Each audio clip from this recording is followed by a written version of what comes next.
수요일 저녁 예배 하나님 앞에 드리겠습니다.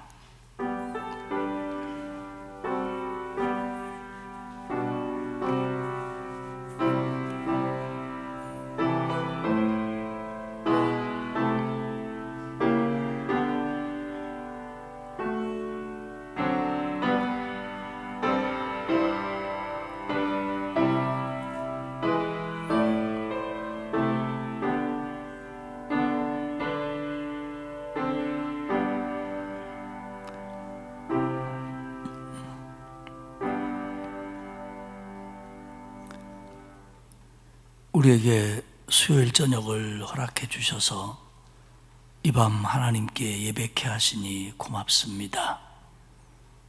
우리의 죄와 허물을 씻어주시고 이 밤 우리에게 필요한 적절한 은혜를 내려 주옵소서. 세상에서 지치고 바쁘고 시달리고 걱정하고 근심하는 저희들이지만 하나님의 품에 안겨 안식을 얻으며 주님 주시는 은혜와 새 힘으로 세상을 이길 수 있는 그런 예배가 될 수 있도록, 그런 힘을 얻는 예배가 될 수 있도록 하나님 은총 베풀어 주옵소서. 감사드리며 예수님의 이름으로 기원하옵나이다. 아멘. 270장 찬송하겠습니다. 이 찬송 부르고 우리 이현정 권사님 기도하시겠습니다. 270장입니다.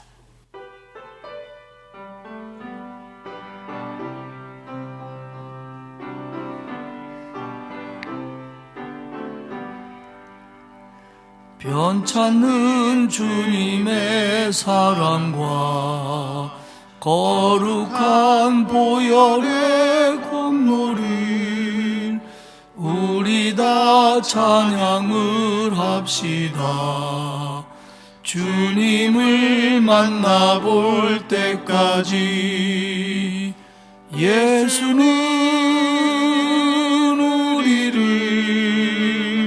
깨끗게 하시는 주시니 그의 피 우리를 눈보다 더 희게 하셨네. 우리를 깨끗게 한 피는 무궁한 생명의 물일세. 생명의 구원을 받은 자 하나님 찬양을 합시다. 예수는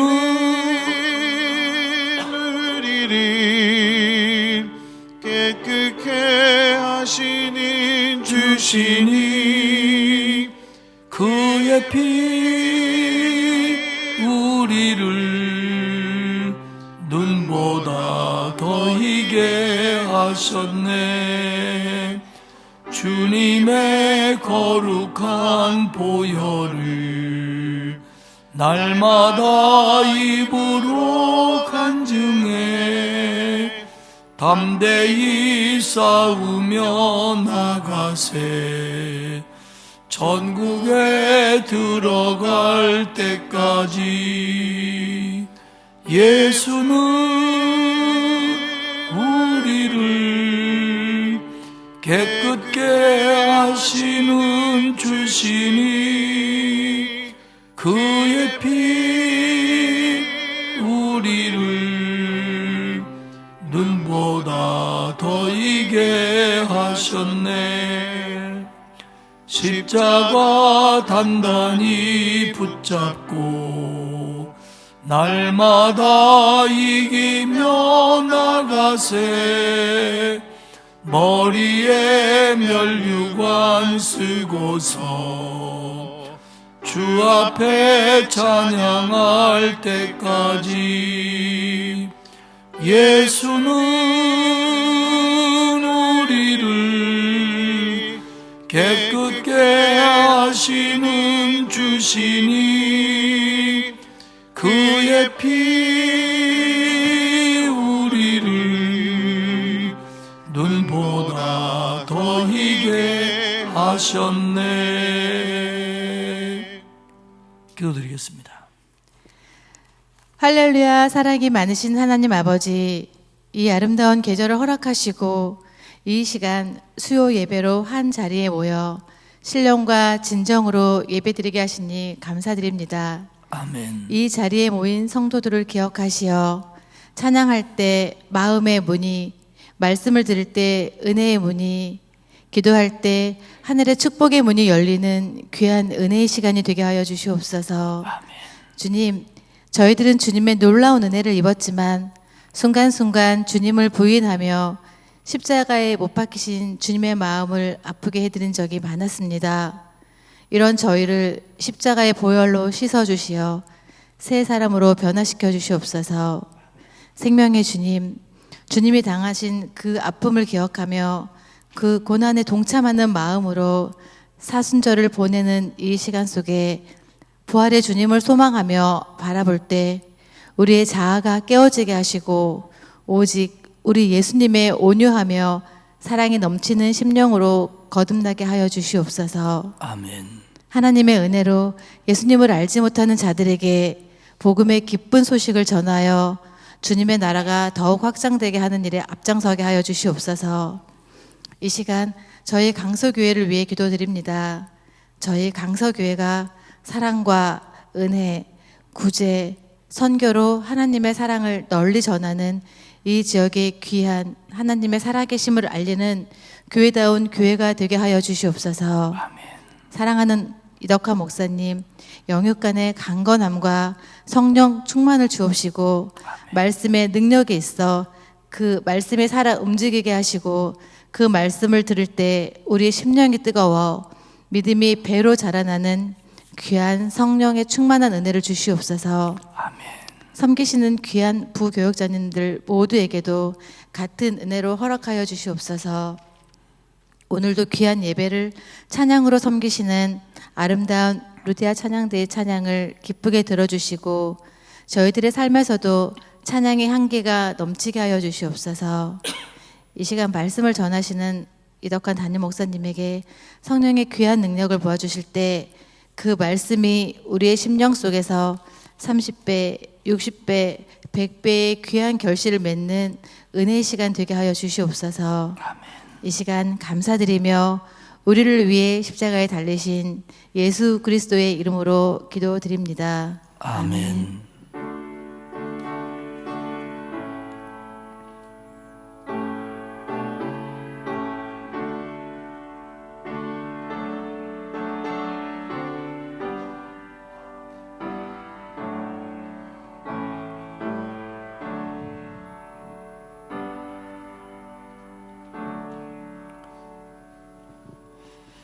사순절 셋째 주간을 보내고 있고요. 또 사순절 성경 통독이 진행 중입니다. 오전 9시부터 저녁 낮 12시 한 반 정도까지 진행이 되는데 참 바쁘고 시간 내기가 어렵지만은 많은 분들이 나오셔서 통독을 하고 있습니다.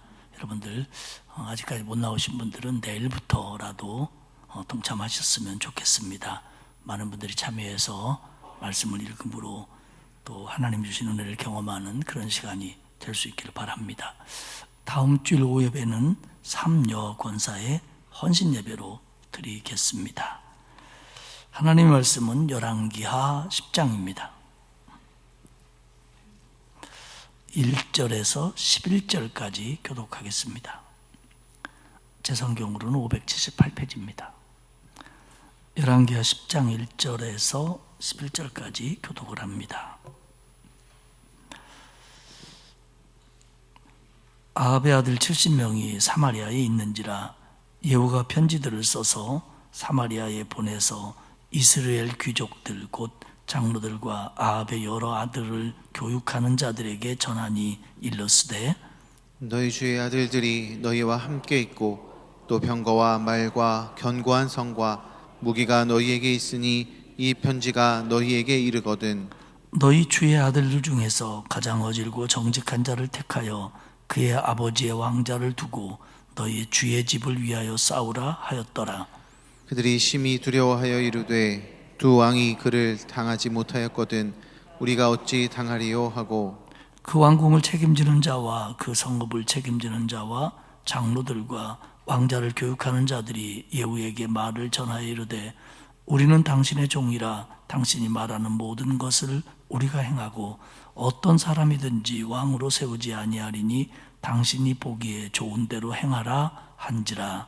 예후가 다시 그들에게 편지를 붙이니 일러스되 만일 너희가 내 편이 되어 내 말을 너희가 들으려거든 너희 주의 아들 된 사람들의 머리를 가지고 내일 이맘때에 이스라엘에 이르러 내게 나오라 하였더라. 왕자 70명이 그 성읍의 귀족들 곧 그들을 양육하는 자들과 함께 있는 중에 편지가 그들에게 이르매 그들이 왕자 70명을 붙잡아 죽이고 그들의 머리를 광주리에 담아 이스라엘 예후에게로 보내니라. 사자가 와서 예후에게 전하여 이르되 그 무리가 왕자들의 머리를 가지고 왔나이다. 이르되 두 무더기로 쌓아 내일 아침까지 문 어귀에 두라 하고 이튿날 아침에 그가 나가 서서 뭇 백성에게 이르되 너희는 의롭도다. 나는 내 주를 배반하여 죽였거니와 이 여러 사람을 죽인 자는 누구냐? 그런즉 이제 너희는 알라 곧 여호와께서 아합의 집에 대하여 하신 말씀은 하나도 땅에 떨어지지 아니하리라.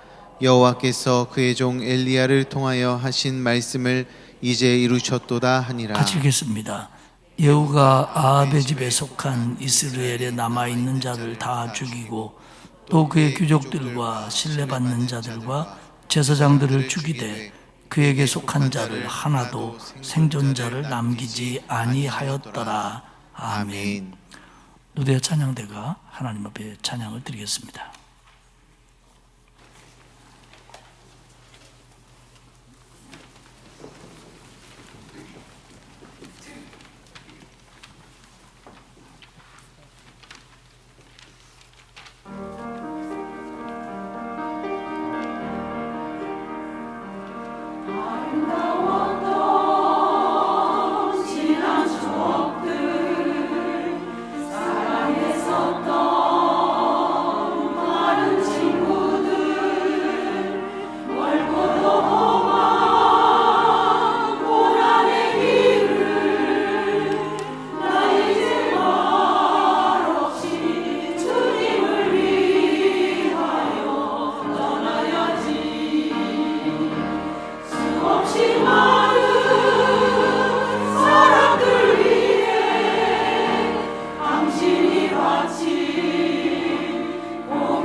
은혜스러운 찬양 고맙습니다.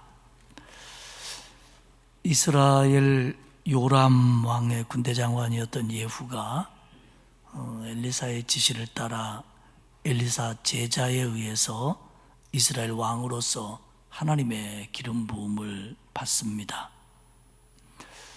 때를 같이해서 아람 왕 하사엘과의 전투에서 부상당한 이스라엘 요람 왕을 이스라엘에서 치료 중일 때 활 쏘아서 예후는 이스라엘 왕을 죽게 합니다.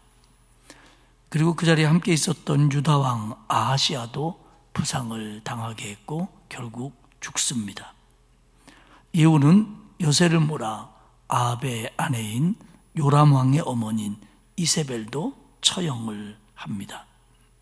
이런 것들은 어떤 예후의 그 권력 찬탈에서 나오는 당연한 정적들의 숙청이라고 보기보다는 하나님께서 말씀하신 대로 아합의 집안을 징계하겠다, 심판하겠다고 말씀하신 것이 이루어지는 과정으로 성경은 보고 있습니다. 결국 바알을 숭배한 아합 그리고 이세벨, 그의 가족들, 그에게 속한 자에 대한 하나님의 심판입니다. 그게 이제 9장까지 나와 있고요. 오늘 우리가 읽은 10장은 남은 아합의 가족들, 70명의 아합의 아들들이라든지 또 아합의 측근들, 또 이스라엘 내에서 바알을 숭배하는 사람들, 그들을 다 예후의 손을 통해서 하나님이 심판하시는 장면이 묘사되어 있고요.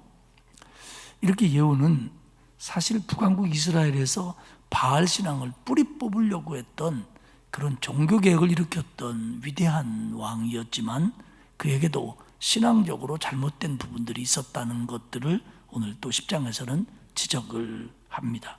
이런 내용들을 오늘 살펴보도록 하겠습니다. 첫 번째는 예후에 의한 아합의 아들들이 이제 죽임을 당하는 장면입니다. 1절에 보면 아합의 아들이 70명이 사마리아에 있었다, 이렇게 기록을 합니다. 그러니까 70이나 자식이 있어. 그런데 이 당시에 왕들은 맘먹기에 따라서 많은 아내들을 두었고요. 그리고 거기서 아들들을 많이 낳는 것이 그게 정권을 지키는 거고 또 나라의 힘을 보태는 거다, 이렇게 생각할 때였습니다. 그러다 보니까 아합에게는 여러 아내들을 통하여 이렇게 자식들이 많았던 거지요.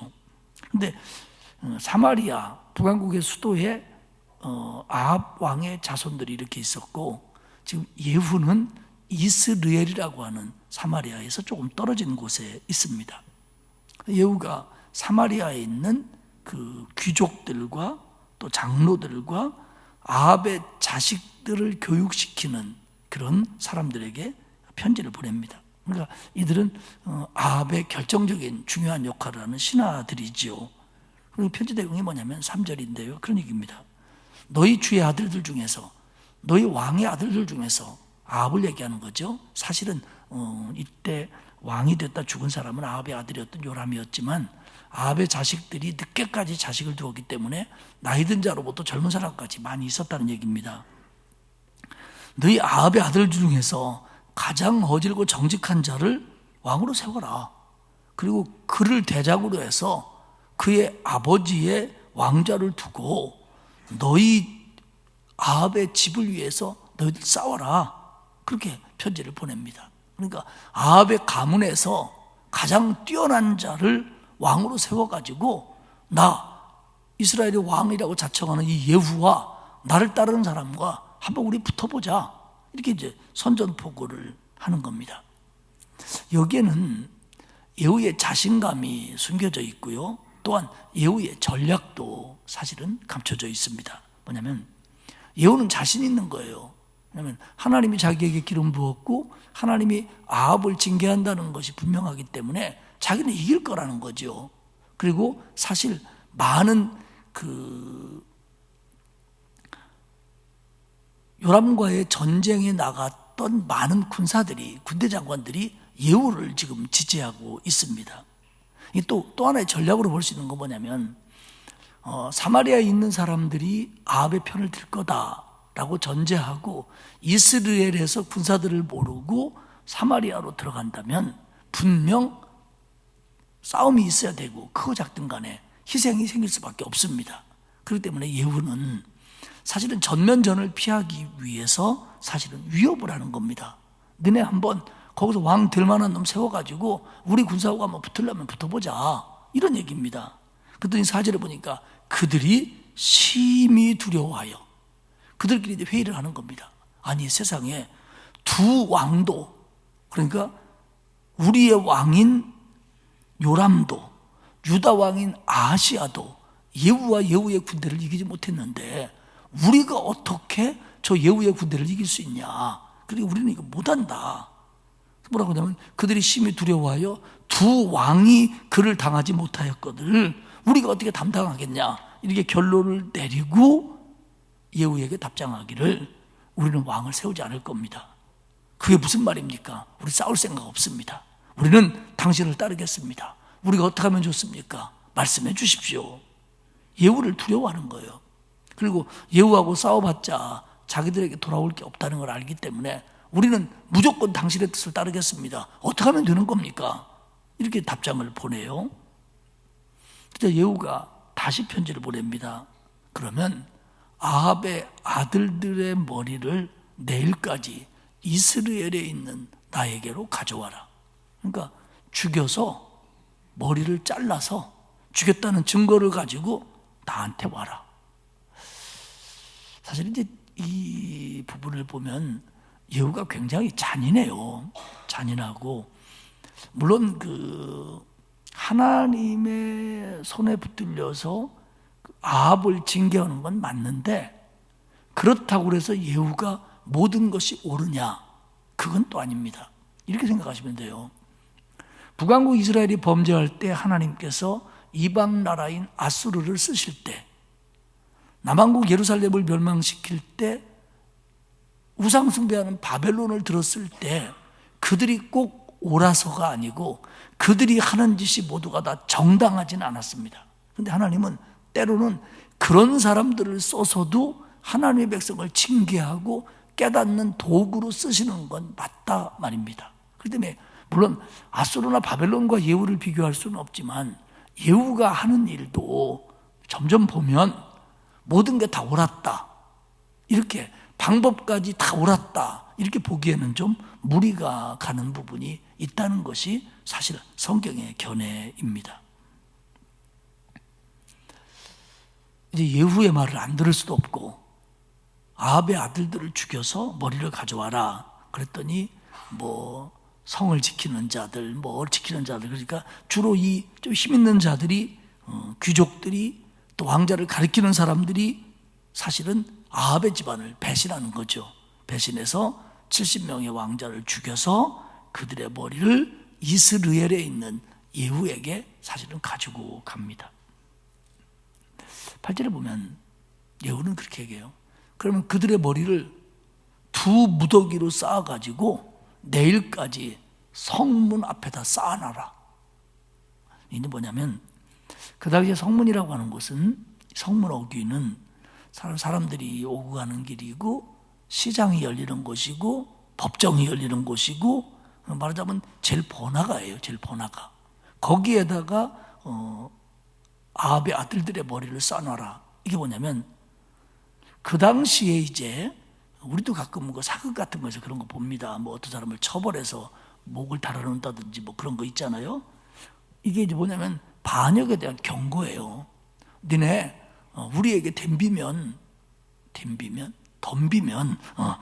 이렇게 된다. 예. 제가 시골에 가서 집회를 하고 있는데 사람이 더 사투리가 많아졌어요. 예. 그 사람들은 이렇게 얘기해야 잘 알아듣더라고요. 예. 그 고향에 가서 설교하니까 참 좋대요. 예. 다 알아듣고 뭐 둔봉이라고도 알아듣고 멀국이라고도 알아듣고 뭐 다 알아듣습니다. 어디까지 얘기했죠? 덤비면. 예. 너들 덤비면 이렇게 된다. 그러니 우리에게 덤비지 말아라 라는 경고로서 그 고대 사회에 뭐 적들의 왕이나 장군이나 반역을 일으킨 사람들을 그렇게 처단을 했다고 그럽니다. 그래가지고 아합의 아들들의 머리를 쭉 쌓아놓고 그러니까 예후도 사실은 기름 부음을 받고 하나님의 뜻을 실현한다 하지만 상당히 정치적이에요. 그러니까 그건 그거고 또 자기는 왕이 된 이상 자기의 왕권을 지키고 이 자기들의 어떤 힘을 이렇게 가지고 가려고 하는 힘이 강하기 때문에 이런 것들까지 사실은 예후는 함께 하고 있어요. 정치적입니다. 그냥 뭐 처단했으면 됐다 이게 아니라 그걸 정치적으로 이용해서 다른 사람들이 반항하지 못하도록 본보기를 이렇게 이제 보여주는 겁니다. 그리고 열왕기하 10장 10절에서 이렇게 얘기합니다. 그런즉 이제 너희는 알라. 곧 여호와께서 아합의 집에 대하여 하신 말씀은 하나도 땅에 떨어지지 아니하리라. 그러니까 예후의 입장은 하나님께서 아합의 집을 심판하신다고 했기 때문에 그 하나님의 말씀은 하나도 떨어지지 않는다. 그리고 지금 나를 사용하셔서 하나님은 그 뜻을 이루고 계시다. 이렇게 이제 선언을 해요. 그리고 11절에 보면 그리고도 아합 가문에 협조하거나 친척벌되거나 또 뭐 가까이 했거나 하는 귀족들, 또 아합에게 신뢰받았던 사람들, 또 아합의 제사장들 결국 다 죽입니다. 북왕국의 수도 사마리아에 엄청난 피바람이 불었어요. 근데 사실 뜯어놓고 보면 하나님이 명한 것보다 예후는 더 심하게 했습니다. 아까 말씀드린 것처럼 하나님이 아합의 집안을 심판한다는 건 맞는데 예후는 더 심하게 해요. 왜? 자기의 왕권을 지키려고 이제는. 자기가 이제 구테타를 통해서 왕이 된 사람이기 때문에 그 왕권을 지키려고 예후는 거기에다도 굉장한 시간과 마음과 힘을 쏟고 있다고 하는 겁니다. 어쨌든 예후를 통해서 아합의 집안이 이렇게 이제 심판을 받습니다. 두 번째 얘기는 12절부터인데 이제 무슨 얘기가 나오냐면 북왕국 이스라엘의 아합의 집안은 그랬는데 이제 남왕국 유다 그 이스라엘서 요람 왕 하사엘과의 전투로 부상을 입은 왕이나 그 왕을 찾아온 유다 왕이나 이들을 다 죽여놓고 나서 이제는 어떻게 된 일인지 12절에 보면 예후가 사마리아로 가던 중 목자가 양털 깎는 집이라 불리우는 곳에서 유다 왕 아하시아의 친족들을 만났다 이렇게 기록합니다. 그러니까 목자가 양털 깎는 집 근처의 길이라는 의미인데 이 길은 성서학자들의 말에 의하면 사마리아로 가는 주된 도로가 아니고 샛길이었다는 거예요. 샛길. 그런데 왜 남왕국 유다 왕인 아하시아의 친족들이 그 샛길로 왔는지 또 하필 그때 예후는 왜 그 샛길로 가고 있었는지에 대해서 성경은 말하고 있지 않습니다. 딴 때 같으면 남왕국의 왕 친족들이 북왕국에 그렇게 자유롭게 못 왔지요. 하지만 요때는 북왕국과 남왕국의 사이가 좋을 때고 그들이 힘을 합쳐서 요람과도 싸울 때였기 때문에 왕래할 수 있었다는 건 맞는 얘기입니다. 그런데 왜 이들이 이 남왕국 왕의 친족들이, 남왕국 왕은 죽었잖아요. 왜 그 길로 가고 있었는지, 뭐 문상을 오는 건지 뭔지 모르겠어요. 그래서 13절에 예후가 묻습니다. 너희들 누구냐? 우리는 남왕국 유다의 아하시아 왕의 형제들입니다. 그러면서 뭐라고 하냐면 왕자들과 태우의 아들들에게 문안하러 내려가는 중입니다. 여기서 왕자들이라는 것은 지금 죽은 아합의 왕자들을 얘기하고요. 태우는 이세벨을 가리킵니다. 이미 죽었어요. 그러면 이들이 예후나 예후의 신하들에 의해서 죽임을 당했는데 과연 남왕국 아하시아 왕의 친족들은 이 사실을 몰랐다는 거냐? 자기 왕이 죽은 것도 몰랐다는 거냐? 모를 리가 없어요. 아마 모른다고 느끼도록 말하고 있는 것 같아요. 무슨 얘기냐면 자기 왕인 남왕국 유다의 왕인 아하시아가 북왕국 이스라엘 땅에서 죽었습니다. 예후의 손에. 그러니까 거기서 아마 이 왕을 따르던 사람들이 이제 도망가고 있는 중이었던 것 같아요. 그런데 당신이 이래서 우리 당신 무서워서 도망갑니다. 그러면 아니 이것들이 한번 처단할까 봐 마치 지금 며칠간에 이루어진 일들을 전혀 모르는 사람처럼 우리는 아무것도 모릅니다. 우리는 이 일과 상관없습니다. 이렇게 보여져서 예후에게 죽임을 당하지 않고 피할 수 있다라고 아마 그들이 순간적으로 거짓말을 시킨 걸로 봅니다. 그러니까 예후의 눈을 피해서 새길로 도망가다가 들키니까 우리 저기 죽은 줄도 모릅니다. 죽은 사람에게 인사하러 갑니다는 내용이 되고 만 거예요. 보내줘라 할 줄 알고요. 근데 예후가 보내지 않습니다. 그들도 거기서 다 죽여버려요. 사실 이 사람들은 유다 왕족이고 아합의 가문도 아니에요. 물론 뭐 그 왕이 아합하고 뭐 사돈 이렇게 되는 건 있지만, 인척은 되지만 이게 죽일 만한 사람들이 아니거든요. 근데 예후가 이렇게 굉장히 잔인합니다. 뭐 여러 가지 각도로 볼 수 있어요. 자기들의 정권을 유지하기 위한 것도 있고, 예후는 이렇게 무서운 사람이니까 우리가 조심해야 된다라고 하는 본보기를 보이려고 하는 것도 있습니다. 근데 15절에 보면 한 사람이 등장합니다. 이 사람이 누구냐면 레갑의 아들 여호나답이라고 하는 사람이에요. 근데 결론적으로 얘기하면 이 여호나답이 예후하고 손을 잡고 아합에 속한 자들을 진멸하는데 힘을 보탭니다. 근데 이 레갑의 아들 여호나답이 예후를 만나러 옵니다. 근데 구약 성경에서 레갑 족속에 관한 얘기는 여기와 예레미야 35장에만 나오는 사람들입니다. 레갑 족속. 그리고 이 예레미야서를 읽어보면 이 여호나답이 이 애갑 족속이라고 하는 어떤 그 종교의 한 분파, 이스라엘 신앙의 한 분파의 우두머리고 창시자였다는 것을 우리가 알게 됩니다. 그러니까 이 레갑 족속은 어떤 사람들이냐면, 이 여호나답 이후로 어떤 사람들이냐면, 그들은 이 성읍에서 생활을 하지 않습니다. 장막에 거주하고요, 아주 금욕적인 생활을 하고요, 술을 마시지 않고요, 유목 생활을 합니다. 당연히 유목 생활을 하다 보니까 농사를 짓지 못하지요.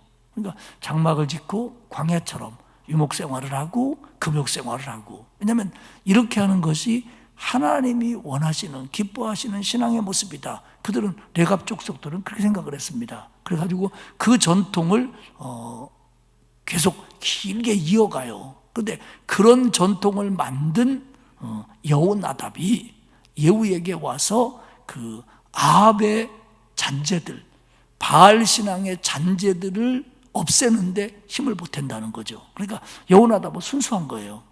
자기들은 자기도 그 생각하고 자기 족속도 그렇고 나중에 자기를 따르는 사람들을 정말로 경건주의로, 그리고 금욕주의로, 그리고 뭐 물질 같은 거 탐내지 않고 이렇게 살아야 된다라고 하나님을 기쁘시게 하는 것이 목적이라고 사는 사람들이었기 때문에 바알을 숭배하는 거, 이건 가만두면 안 된다는 거죠. 그런 면에서 예후하고 뜻이 맞아서 이 여호나답이 예후와 함께 바알 숭배자들을 처단을 하는 장면이 나옵니다. 예후가 잔인하지만 예후가 가지고 있는 분명한 생각 중에 하나는 뭐냐면 바알은 안 된다는 겁니다. 바알 숭배하면 안 된다는 거예요. 뭐 여호나답도 마찬가지고요. 그래서 이스라엘에 남아있는 바알 숭배자들을 색출하기 위해서 아이디어를 냅니다. 그러면서 그 왕이 선언을 하고 공언을 하고 공고를 하는 게 뭐냐면, 아합은 바알을 조금 섬겼지만 예후는 바알을 앞으로 많이 섬길 거다, 이렇게 선언을 해요. 왜냐하면 바알 숭배자들을 색출하려고. 예후가 바알 섬기는 놈들 가만 안 둘 거야, 그러면 스며들까 봐 아합이 바알 섬긴 건 그건 조금 섬긴 거다, 나는 바알을 정말 제대로 섬기겠다, 이렇게 선언을 하고요. 그리고 바알에게 큰 제사를 계획합니다, 국가적으로. 그리고 모든 바알을 섬기는 사람들, 바알의 선지자들, 바알 좋아하는 사람들 다 불러 모으는 거예요. 우리 바알에게 한번 큰 제사를 드리자고. 그리고 앞으로 여기 안 오는 사람들은 앞으로 바알 섬긴다고 그러면 가만 안 두겠다, 섬길 사람은 다 모여라, 모아놓은 거예요. 그리고는 레갑의 아들 여호나답과 예후가 작전을 짜가지고 여기서 하나님을 섬기는 걸로 보여지는 사람들은 다 빼돌리고 나머지를 다 칼로 죽입니다. 그리고는 바알 신당을 불사르고 바알 신당을 다 헐어가지고 성경에 보면요, 변소를 만들었다 이렇게 만듭니다. 그러니까 완전히 막 목상을 깨트리고 불지르고 신당을 막 신당 자리에다가 다 부셔가지고 공동 화장실을 만든 거예요. 그럼 27절에 보면 그 바알 신전이 화장실이 된 것이 오늘에까지 이르니라 이렇게 기록합니다. 그 오늘이 언제인지 모르지만 이 열왕기하가 기록될 때까지 바알 신당이 화장실로 변해 있었다는 겁니다. 그런데 열왕기하 10장 28절과 29절을 우리는 주목할 필요가 있습니다. 이렇게 나옵니다. 예후가 이와 같이 이스라엘 중에서 바알을 멸하였으나 이스라엘에게 범죄하게 한 느밧의 아들 여로보암의 죄, 곧 베델과 단에 있는 금송아지를 섬기는 죄에서는 떠나지 아니하였더라. 그렇게 바알의 우상 숭배를 잘못했다고 생각하는 예후가 정말 아합의 가족을 죽이고 그리고 이스라엘에게서 바알 신앙을 뿌리 뽑으려고 했던 그가 한 가지 죄는 그대로 물려받았는데 그게 뭐냐면 여로보암의 죄라는 거예요. 여로보암의 죄가 뭡니까? 북왕국 이스라엘 사람들이 적어도 1년에 3번씩 하나님의 절기를 맞이하면 남왕국 예루살렘으로 가서 예루살렘에서 예배를 드리다가 남왕국에게 마음을 뺏길까 봐 북왕국 사람들을 남왕국에 못 내려가게 하기 위해서 우리도 있다. 단과 베델의 금송아지를 만들어 놓고 이것이 우리를 출애굽시킨 하나님이다. 이렇게 바라고 절기에 여기 와서 예배 드려도 된다. 라고 가르친 사람이 북왕국을 시작한 여로보암이잖아요. 근데 이 여로보암의 죄가 계속 내려왔는데 예후도 이거는 그대로 지켜갔다는 거예요. 이게 결국 무슨 얘기입니까? 여로보암이 솔로몬이 죽은 후에 북왕국과 남왕국이 나뉠 때 단과 베델, 북쪽과 남쪽에 금송아지를 만들어 놓고 멀리 가지 말고 절기가 되면 여기서 예배하라 했던 것이 이스라엘의 신앙을 위해서가 아니라 자기들의 정권을 유지하기 위한 거예요. 자꾸 북왕국 사람들이 남왕국 왔다 갔다 하면 그때 무슨 이렇게 국경이 있는 것도 아니고 철조망 쳐놓은 것도 아니고 여권과 비자 검사하는 것도 아니고 왕래할 때잖아요. 근데 이게 내비두면 결국 남왕국에게 마음을 뺏길까 봐 오리지널이 예루살렘이니까 너네 가면 안 된다, 안 가도 된다 그러면서 막기 위한 방법이 결국 단과 베델의 금송아지 만든 거 아닙니까? 이게 여로보암의 죄예요. 근데 북왕국에서는 이 여로보암의 죄가 모든 왕대에 거의 이어갑니다. 왜? 그것이 자기들의 정권을 유지하는 방법이 되어버렸으니까요. 그러니까 단과 베델에 있었던 금송아지는 백성들은 신앙이라고 생각할지 모르지만 왕은 정치였습니다. 왕은 자기들의 정권을 유지하기 위한, 남왕국에게 마음을 뺏기지 않기 위한 하나의 수단이었어요. 그러니까 예후도 왕이 되고 보니까 이거는 못 부시겠는 거예요. 단과 베델에 있는 건 하나님도 아니다, 신도 아니다, 우리는 다 예루살렘에 가야 된다. 이렇게 하면 자기들의 정권의 정체성이 흔들리기 때문에 이걸 못하는 거예요.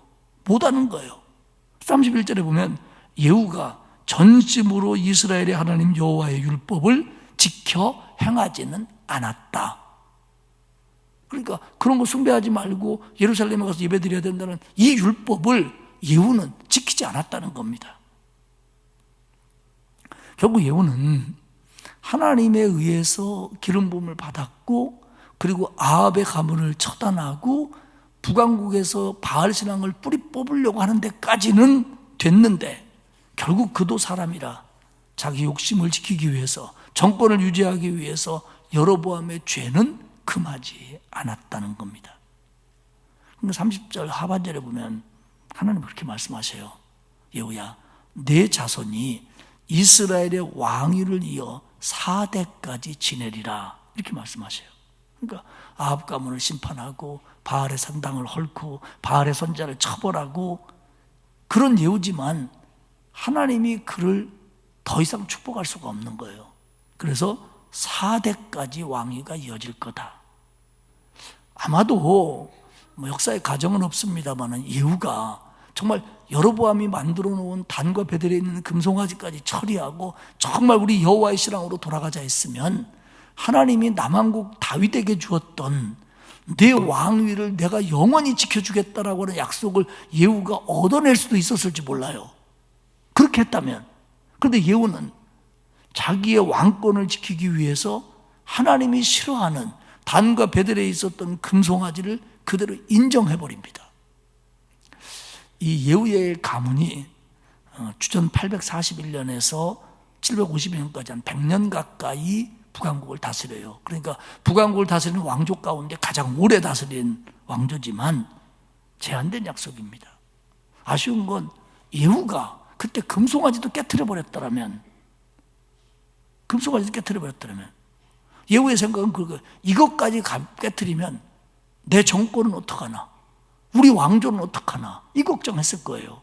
주변 사람들도 그랬을 거예요. 아니, 바알만 뿌리 뽑아면 됐지, 지금까지 내려와서 큰 문제 없었는데 왜 여로보암이 만들어 놓은 그 정체성까지 없으려고 그럽니까?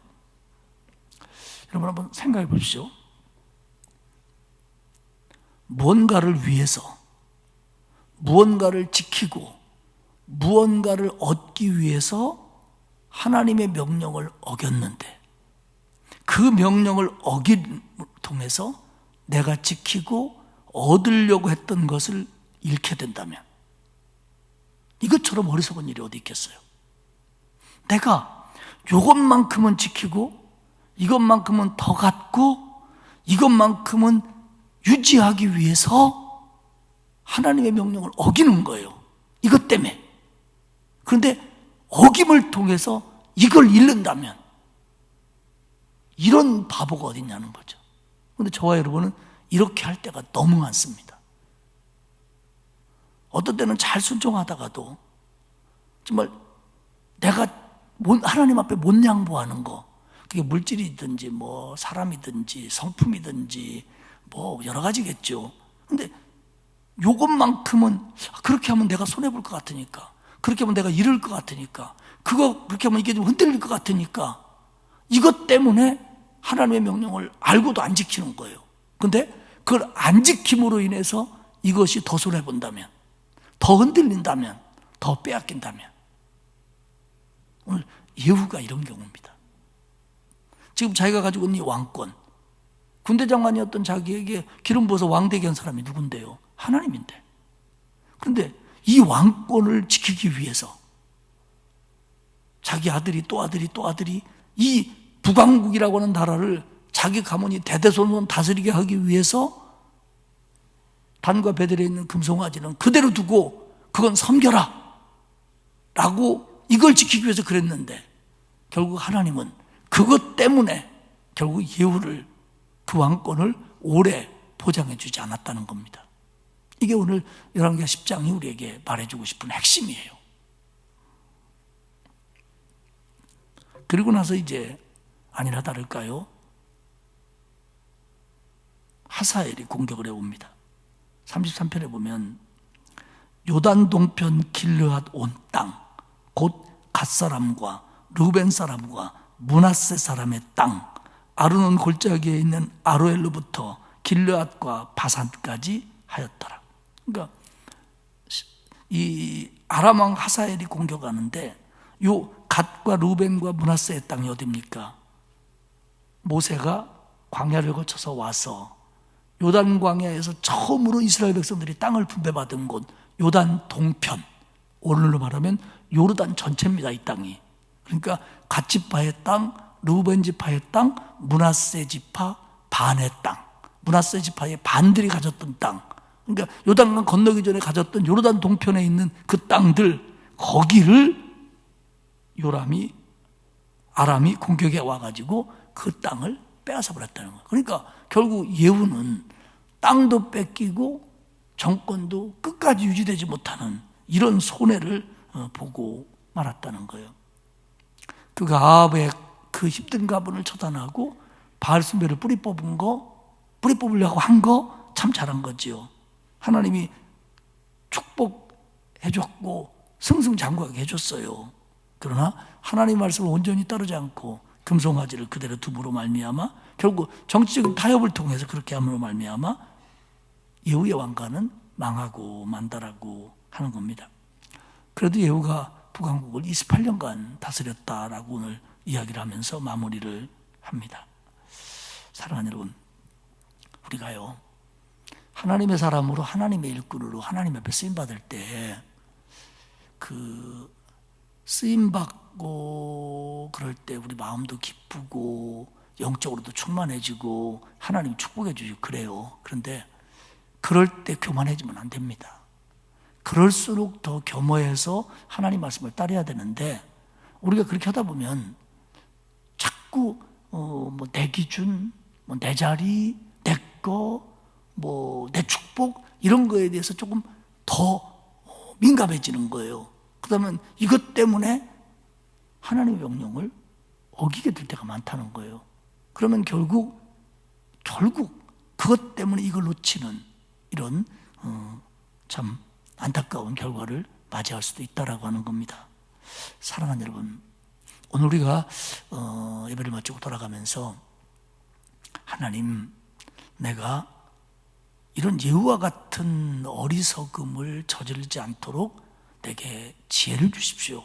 이거 어차피 하나님이 주시는 거고 하나님이 책임져 주시는 건데 마치 내가 지킬 수 있고 내가 어떻게 할 수 있는 것처럼 내 생각을 따라가다가 이런 낭패를 만난 예후처럼 되지 않고 내가 어떤 경우에도 하나님 말씀에 순종하며 주님의 뜻에 따를 수 있도록 나한테 믿음을 좀 더하여 주십시오. 그렇게 살도록, 그렇게 승리하도록 하나님 나를 붙잡아 주십시오. 이런 기도가 저와 여러분에게 있기를 주님의 이름으로 축복합니다. 기도하겠습니다.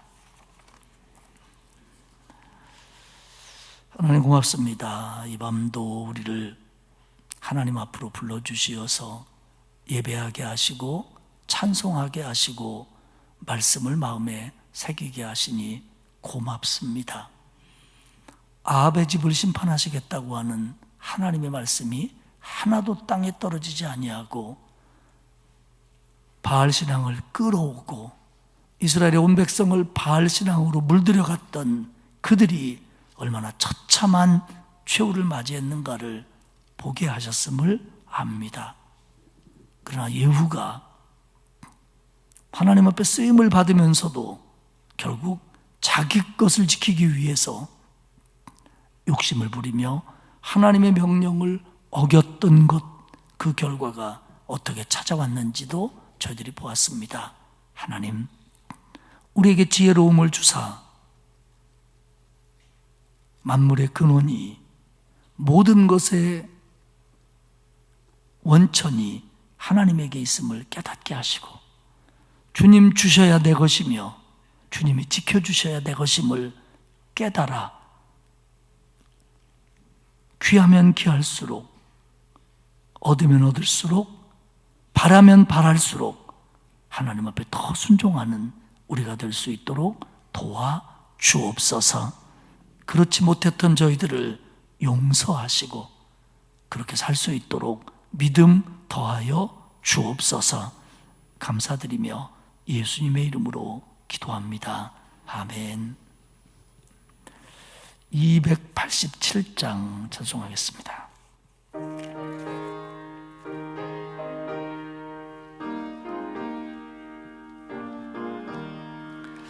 예수 앞에 나오면 죄사함 받으며 주의 품에 안기어 편히 쉬리라.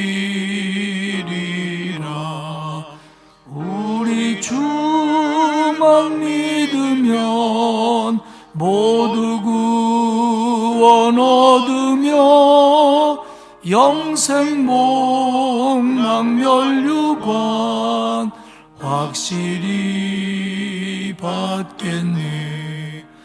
예수 앞에 나와서 은총을 받으면 마음의 기쁨 넘치어 감사하리라. 우리 주만 믿으면 모두 구원 얻으며 영생 복랑 면류관 확실히 받겠네. 예수 앞에 설 때에 흰 옷을 입으며 밝고 빛난 내 집에 길이 살리라. 우리 주만 믿으면 모두 구원 얻으며 영생 복랑 면류관 확실히 받겠네. 아멘. 기도하겠습니다. 하나님 고맙습니다. 사순절을 우리에게 다시 한번 허락하시고 주님의 고난을 생각하며 주님의 십자가를 마음에 더 깊이 품게 하시니 고맙습니다. 하나님, 우리가 이 기간 동안 기도에 힘쓰며 예배에 힘쓰며 말씀을 더 가까이 하고 더 순종하는 그런 성장이 있도록 하나님 은혜를 베풀어 주옵소서. 남은 한 주간도 하나님이 지켜주셔서 건강, 물질, 자녀, 가정 등등 기도하는 모든 것들을 하나님이 책임져 주시고 복을 내려 주옵소서. 성경 통독을 통하여 주의 말씀을 마음에 더 많이 담을 수 있도록 은총 베풀어 주옵소서. 이 밤에 하나님 앞에 감사의 예물을 드린 손길들이 있습니다. 하나님 그 감사의 내용을 아실 줄 믿사오니 이 예물 받으시고 감사의 내용을 더욱더 풍성하도록 축복해 주옵소서. 돌아가는 발걸음 지켜주시길 원하오며 예수님 귀하신 이름으로 기도하옵나이다. 아멘. 하늘에 계신 우리 아버지, 아버지의 이름을 거룩하게 하시며 아버지의 나라가 오게 하시며 아버지의 뜻이 하늘에서와 같이 땅에서도 이루어지게 하소서. 오늘 우리에게 일용할 양식을 주시고 우리가 우리에게 잘못한 사람을 용서하여 준 것 같이 우리 죄를 용서하여 주시고 우리를 시험에 빠지지 않게 하시고 악에서 구하소서. 나라와 권능과 영광이 영원히 아버지의 것입니다. 아멘. 주님.